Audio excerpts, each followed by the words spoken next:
Metro rail జాబితాలో చెన్నై నగరం కూడా చేరింది. ఇప్పటివరకు బెంగళూరు, ఢిల్లీ, కలకత్తాయే కాదు ఈ నగరంలో కూడా మెట్రో పరుగులు పెడుతుంది. ప్రస్తుతం చెన్నైలో పెరుగుతున్నటువంటి ట్రాఫిక్ ప్రత్యామ్నాయంగా మెట్రో నిలుస్తుందని చెప్పేసి ఇక్కడి ప్రభుత్వం భావిస్తుంది. అసలు ఇంతకీ చెన్నై మెట్రోలో ఉన్నటువంటి ప్రత్యేకత ఏంటి? ఈ మెట్రో రైల్లో ఉన్నటువంటి విశిష్టతను తెలుసుకోవాలంటే వాచ్ దిస్ స్టోరీ.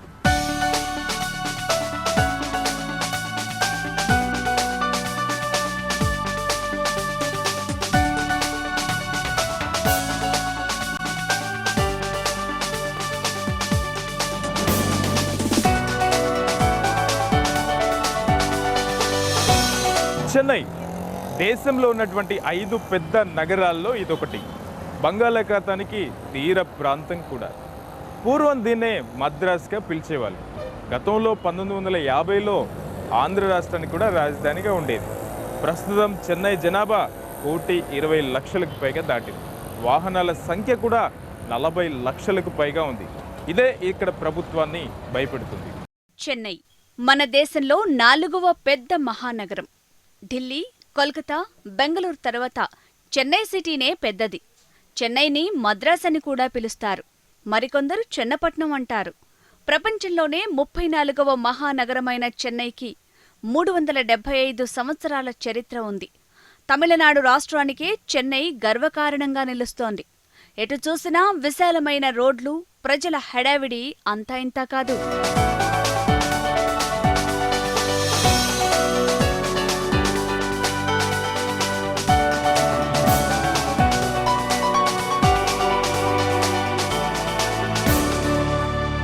(2007) జనాభా గణాంకాల ప్రకారం చెన్నై నగరం జనాభా 70 లక్షలు. ప్రస్తుతం 1,20,00,000కు దాటిపోయి ఉంటుందని ఇక్కడి ప్రభుత్వం అంచనా వేస్తోంది. మన దేశంలోనే వాణిజ్య పరిశ్రమల పరంగా చెన్నై 3వ స్థానంలో నిలుస్తుంది. దేవాదాయ నిర్మాణ శైలి, శాస్త్రీయ సంగీతానికి, శాస్త్రీయ నృత్యానికి కేంద్ర బిందువు కూడా. వాహన నిర్మాణ పరిశ్రమలు చాలా వరకు చెన్నైలోనే కేంద్రీకరించబడి ఉన్నాయి. వాహన నిర్మాణ పరిశ్రమలు ఉండటంతో ఈ నగరాన్ని డెట్రాయిట్ ఆఫ్ ఆగ్నేయ ఆసియా అని కూడా అంటారు.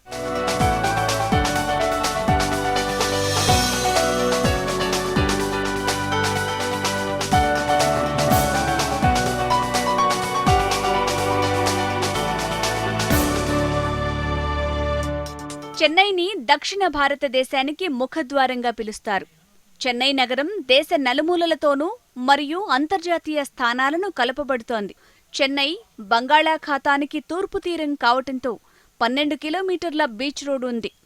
దీన్నే మెరీనా బీచ్ అని పిలుస్తారు. ప్రపంచంలోనే 2వ అతి పెద్ద బీచ్ ఇది. ఇక్కడ బీచ్ అందాలను చూసేందుకు టూరిస్టులు పెద్ద సంఖ్యలో వస్తుంటారు. సముద్ర తీరం నుంచి పెద్ద ఎత్తున సరుకు దిగుమతి, ఎగుమతులు జరుగుతుంటాయి. తీర ప్రాంతం కావటంతో కాస్త ఉష్ణోగ్రతలు ఎక్కువే.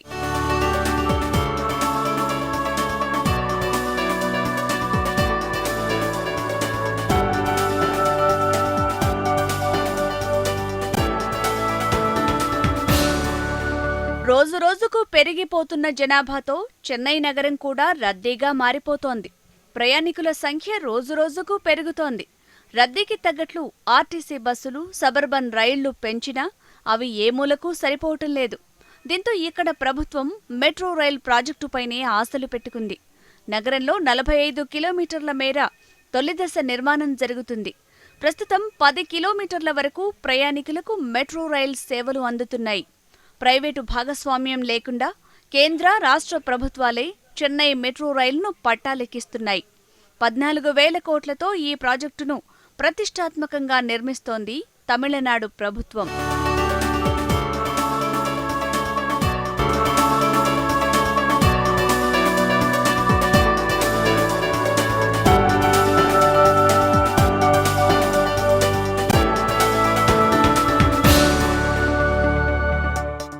₹14,600 కోట్లతో చెన్నై మెట్రో రైల్ నిర్మాణం కొనసాగుతుంది. ప్రస్తుతం 2 కారిడార్లలో సుమారు 45 కిలోమీటర్ల వరకు చెన్నై మెట్రో రైల్ నిర్మాణం సాగుతుంది. ఆల్మోస్ట్ 2009 నుంచి ఇప్పటి వరకు సుమారు 10 కిలోమీటర్ల మేర ప్రయాణికులకు అందుబాటులోకి వచ్చింది. కోయంబేడు నుంచి ఆలందూర్ వరకు 9 రైళ్లు ప్రస్తుతం ప్రయాణికులకు సేవలు అందిస్తున్నాయి.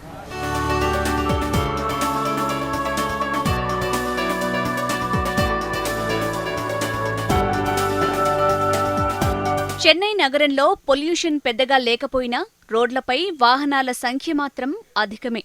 40 లక్షలకు పైగా వాహనాలు అనునిత్యం నగర రోడ్లపై తిరుగుతుంటాయి.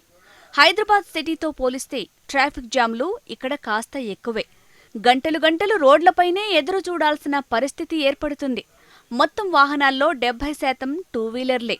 గడిచిన 16 ఏళ్లలో వాహనాల సంఖ్య ఈ మేరకు పెరగటం ప్రభుత్వాన్నే ఆశ్చర్యానికి గురిచేస్తోంది.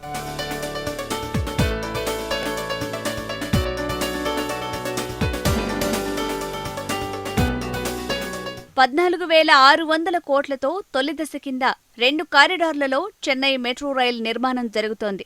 వాషర్మన్ పేట నుంచి చెన్నై ఎయిర్పోర్టుకు 23 కిలోమీటర్లు, సెంట్రల్ నుంచి సెయింట్ థామస్ మౌంట్ వరకు 22 కిలోమీటర్ల మేర నిర్మాణం జరుగుతోంది. కేంద్ర ప్రభుత్వం 20%, తమిళనాడు ప్రభుత్వం మరో 20%, జర్మనీకి సంబంధించిన జైకా సంస్థ 60% ఇస్తున్న నిధులతో ఈ ప్రాజెక్టు పట్టాలెక్కుతోంది. మొత్తం ప్రాజెక్టుకున్న 45 కిలోమీటర్లలో ఇప్పటికే 10 కిలోమీటర్ల మేర ప్రయాణికులకు మెట్రో రైల్ సేవలను ప్రారంభించింది తమిళనాడు ప్రభుత్వం.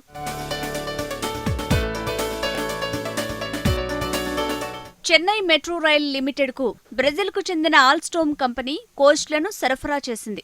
మరోవైపు ఆంధ్రప్రదేశ్లో ఉన్న శ్రీసిటీ కూడా బోగీలను తయారు చేసి ఇచ్చేందుకు ఒప్పందం కుదుర్చుకున్నాయి.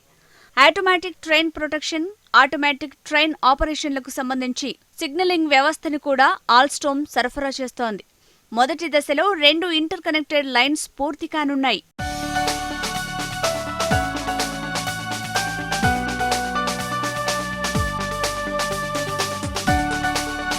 ప్రస్తుతం చెన్నైలో రోజురోజుకు పెరుగుతున్న ట్రాఫిక్కు ప్రత్యామ్నాయం మెట్రోనే అని ఇక్కడి జనాలు నమ్ముతున్నారు.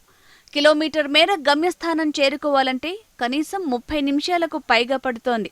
దీంతో మెట్రో ఎప్పుడు పూర్తవుతుందా అని తమిళియన్స్ ఎదురు చూస్తున్నారు. Actually, road traffic is very heavy, but this is very easy without any traffic and very quick reached. Only 10 minutes we will reach Alandur to Coimbatore.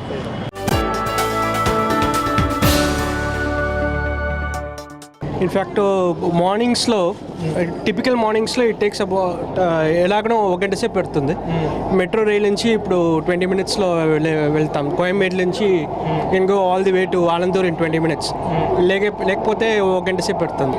Frequency చాలా బాగా ఉంటుంది. ఎవ్రీ 10 or 15 మినిట్స్ వన్స్ మీకు train వస్తుంది. So it's really good actual. Stainless స్టీల్తో తయారైన ఈ ట్రైన్లు air conditioned ఇంటీరియర్స్ను కలిగి ఉంటాయి. రీజనరేటివ్ బ్రేకింగ్ సిస్టమ్ ఉంటుంది. ఇవి గంటకు 80 కిలోమీటర్ల వేగంతో ప్రయాణించగలుగుతాయి.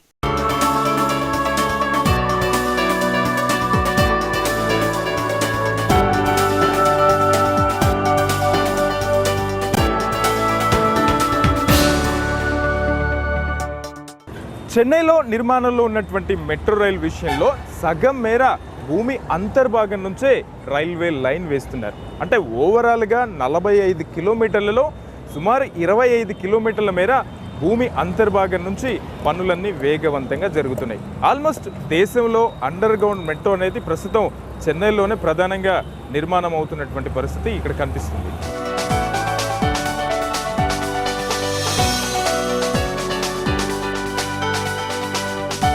చెన్నై మెట్రో రైల్ ప్రాజెక్టులో సగం వరకు భూమి అంతర్భాగంలోనే నిర్మాణమవుతుంది. మొదటి కారిడార్ 23 కిలోమీటర్లలో 14 కిలోమీటర్లు అండర్ గ్రౌండ్లోనే రైల్వే లైన్ వేస్తున్నారు. రెండో కారిడార్లో 10 కిలోమీటర్ల మేర భూగర్భంలోనే మెట్రో రైల్ నడవబోతోంది. దీనికి సంబంధించి చెన్నై రహదారులపై ఎక్కడికక్కడ తవ్వకాలు జరుగుతున్నాయి. పబ్లిక్ ప్రాపర్టీని ముట్టుకోకుండా అండర్ గ్రౌండ్ నిర్మాణం జరపడం చెన్నై మెట్రో రైల్ ప్రత్యేకత.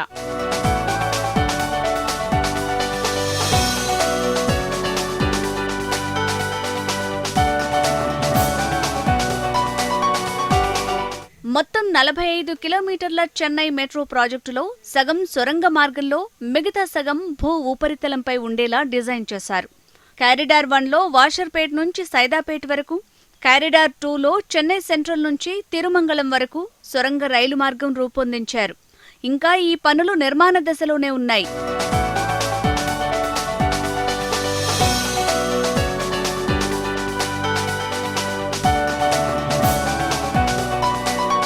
అండర్ గ్రౌండ్లో 6 కిలోమీటర్ల వెడల్పుతో రైల్వే లైన్ను వేస్తున్నారు. రోడ్డు ఉపరితలంపై నుంచి 9 కిలోమీటర్ల లోతులో నిర్మాణాలు జరుగుతున్నాయి.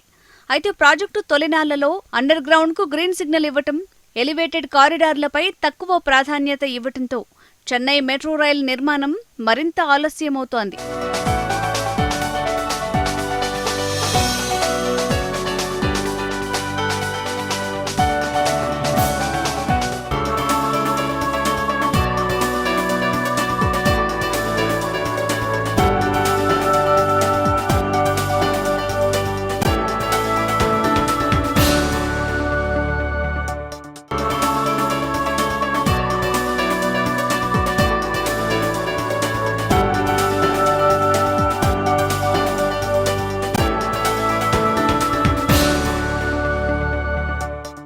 కోయంబేడు నుంచి ఆలంతూరు మధ్య ప్రస్తుతం 9 రైళ్లు ప్రయాణికులకు సేవలు అందిస్తున్నాయి. ప్రస్తుతం ఈ రైలు బ్రెజిల్ నుంచి వచ్చినటువంటి ఈ బోగీలన్నీ కూడా ప్రయాణికులు అంటే మొత్తం 4 కంపార్ట్మెంట్లతో ఉంటాయి. ఇది హైదరాబాద్ మెట్రో రైలు చూస్తే కేవలం 3 కంపార్ట్మెంట్లు ఉంటాయి. అంటే ప్రస్తుతం 6 బోగీల వరకు కూడా పొడిగించో చెప్తున్నారు. గంటకి 35 కిలోమీటర్లతో పాటు 80 కిలోమీటర్లకు వెళ్లే సామర్థ్యం కూడా చెన్నై మెట్రో రైల్లో ఉందని కూడా అధికారుల నుంచి తెలుస్తుంది. చెన్నై మెట్రో రైల్ స్టేషన్కి వెళ్తే ఎయిర్పోర్టుకు వెళ్లిన ఫీలింగ్ కలగక మానదు. టికెట్ల కోసం క్యూ లైన్ల అవసరం లేకుండానే టికెట్ల వెండింగ్ మిషన్స్, మంత్లీ స్కైపింగ్ కార్డ్స్ అందుబాటులో ఉంటాయి.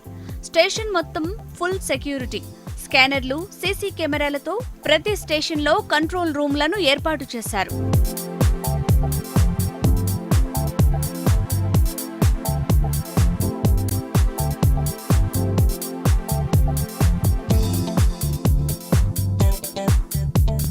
చెన్నై మెట్రో రైల్లో 1200 మంది ప్రయాణించే సౌకర్యం ఉంటుంది. రైళ్ల సగటు వేగం గంటకు 35 కిలోమీటర్లు, గరిష్ట వేగం 120 కిలోమీటర్లు. ప్రతి స్టేషన్లోనూ 30 సెకండ్లు ఆగుతుంది. డ్రైవర్ అవసరం లేకుండానే ఆపరేట్ అయ్యేలా చెన్నై మెట్రో రైలును తీర్చిదిద్దారు. కోయంబేడు నుంచి ఆలందూర్కు 18 నిమిషాల్లో చేరుకుంటుంది. This is the first time we are riding, so it's very cool. My kid is very enjoying, so it's a memorable one. Actually, since it is AC, people are very comfortable since it's very hot in Chennai. So totally, it's very cool. Chennai అంటే ఇప్పుడు మనం కోయంబేడు నుంచి ఆలందూరు రావడానికి కనీసం ½ hour పట్టుద్ది. Traffic ఉండేటప్పుడు 1.5 hour కూడా పట్టుద్ది. ఇప్పుడు ఈ ట్రైన్లో 20 నిమిషాల్లో వస్తామంటే అది చాలా బాగుంటుంది. మామూలుగా కోయంబేడు నుంచి ఆలందూర్ రోడ్డు మార్గం ద్వారా వెళ్లాలంటే కనీసం 45 నిమిషాలు. అది ట్రాఫిక్ ఉంటే మరో 20 నిమిషాలు. అయితే మెట్రో రైల్ మాత్రం కేవలం 18 నిమిషాల్లో గమ్యస్థానం చేరుకుంటుంది. ఇక్కడ టికెట్ల రేట్లు కూడా కాస్త ఎక్కువే. హైదరాబాద్ మెట్రో రైల్లో కనీస టికెట్ ధర 8 రూపాయలుండగా చెన్నై మెట్రో రైల్లో మాత్రం 20 రూపాయలు వసూలు చేస్తున్నారు.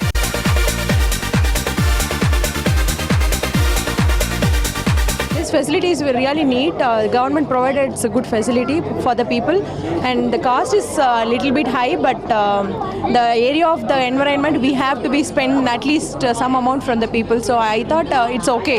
The cost is also okay. Frequency of the train is very good. It's 10 minutes once, 15 minutes once, and for this traffic area we are reaching from Alandur to Coimbatore. It's around 15 minutes. So it's really easy and it is very useful for the public.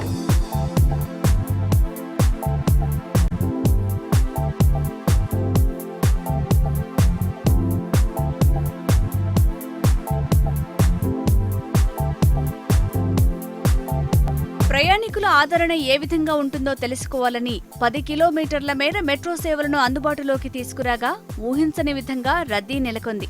తక్కువ సమయంలో గమ్యస్థానం చేరేందుకు నగరవాసులు ఆసక్తి చూపుతున్నారు.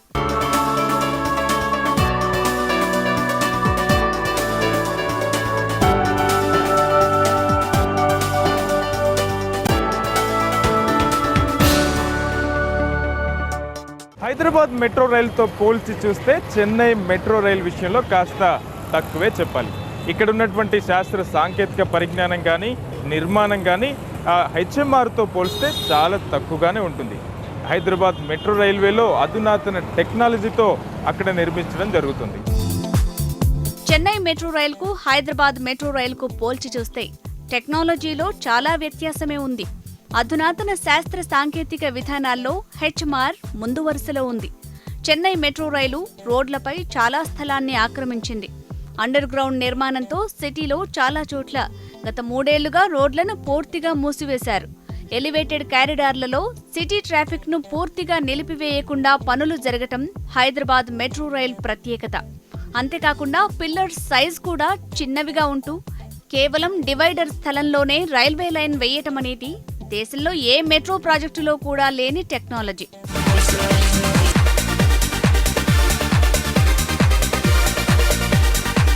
మరోవైపు తక్కువ ఖర్చుతో ఎక్కువ దూరం ప్రయాణించే విధంగా హైదరాబాద్లో నిర్మాణమవుతోంది. పబ్లిక్ ప్రైవేట్ పార్ట్నర్షిప్ కింద ఎల్ఎన్టీకి బాధ్యతలు అప్పగించారు. పనులు మొత్తం ఎల్ఎన్టీ కంపెనీ చూసుకుంటోంది. చెన్నైలో పూర్తిగా ప్రభుత్వమే టెండర్లు వేసి తమ ఆధ్వర్యంలో నిర్మాణం చేపడుతోంది.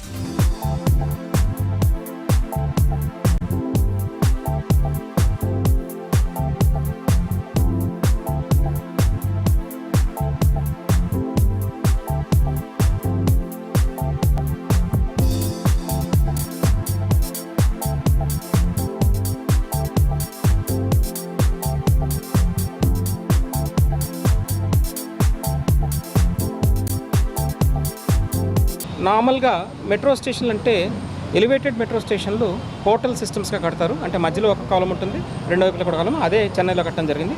అట్లా కాకుండా మనం ఇంజనీరింగ్ టెక్నాలజీని ఉపయోగించి ఎల్ఎన్టీకి మంచి ఇంజనీరింగ్ టెక్నాలజీ ఉంది కనుక మధ్యలో సెంట్రల్ పిల్లర్స్ తోటే మనం హైదరాబాద్లో కడుతున్నాము. దానివల్ల ఏంటంటే రోడ్డు మూయవలసిన అవసరం రాలేదు, రోడ్ డైవర్షన్ చేయవలసిన అవసరం రాలేదు అనమాట. ఈ విధంగా చూస్తున్నాము. తర్వాత ఎక్కడైనా మంచి ఉంటే ఆ మంచిని మనం నేర్చుకోవాలి. ఇట్లా చెన్నై మెట్రోలో ఫర్ ఎగ్జాంపుల్ వీళ్ళు ఇంటర్మోడల్ ఇంటిగ్రేషన్ గురించి మాట్లాడుతున్నారు అనమాట. అదే మనం హైదరాబాద్లో కూడా చేయబోతున్నాము. ఎందుకంటే కేవలం మెట్రోని కట్టినంత మాత్రాన ట్రాఫిక్ సమస్యలు పూర్తిగా సమస్యపోవు. ఎప్పుడూ కూడా మీకు మెట్రో ప్రాజెక్టుతో పాటుగా మిగిలిన అన్ని రవాణా వ్యవస్థను అనుసంధానం చేసినప్పుడే ప్రాజెక్ట్ సక్సెస్ అవుతుంది. ఏదేమైనా చెన్నైలో అక్కడి జనం రైలెక్కి రయ్యు రయ్యమంటూ తిరుగుతుంటే హైదరాబాదీలు మాత్రం ఎప్పుడెప్పుడా అని ఎదురు చూస్తున్నారు.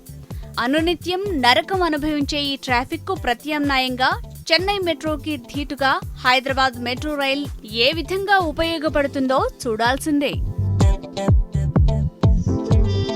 చెన్నైలో ప్రతిరోజు 50 లక్షల మందికి ప్రయాణికులు పైగా ఇక్కడ ఉన్నటువంటి రోడ్ ట్రాన్స్పోర్ట్ వ్యవస్థని ఆశ్రయిస్తారు. అదే సబర్బన్ రైల్వేలో 30 లక్షలకు పైగా ప్రయాణికులు ఆ రైల్లో ప్రయాణిస్తారు. మెట్రో కనుక పూర్తయితే అదనంగా 10 లక్షల మంది ప్రయాణికులకు రవాణా సౌకర్యం కల్పించినట్టు అవుతుందని మెట్రో అధికారులు భావిస్తున్నారు. ఏది ఏమైనా ఈ పనులన్నీ వచ్చే ఏడాది ముగించే లోపు మొత్తం 45 కిలోమీటర్లు ప్రయాణికులకు అందుబాటులో తెస్తామని ఇక్కడ ప్రభుత్వం భావిస్తుంది. ఇది చెన్నై మెట్రో రైల్ విశేషాలు. కెమెరామెన్ భాస్కర్ రెడ్డితో శ్రీనివాస్, HM టీవీ, చెన్నై.